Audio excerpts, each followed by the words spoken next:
guys, tayo ng ano, dabong. Ito po yung dabong natin guys. Oh, kaya maggulay kami ng adobong dabong. Ha? Nagkalat lagi ka dire. Oo Ayan, ganito yung mag-slice ng dabong mga palangga. Oh. Kay adobohon man daw to siya. Dapat mahaba ang pag-slice.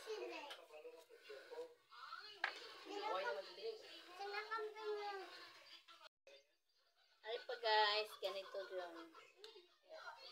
Nato sina para pahaba ang pag-slice.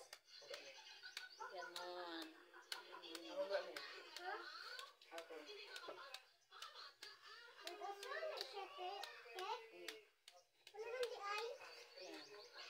Ganito. Naglakat sa ino kwarto. Tapos biglaan sa mo. Tapos na ganito.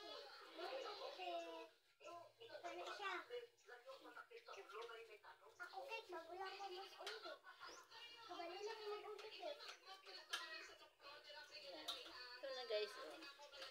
Well, ano, hindi na wala. Yummy na itong ating gulay na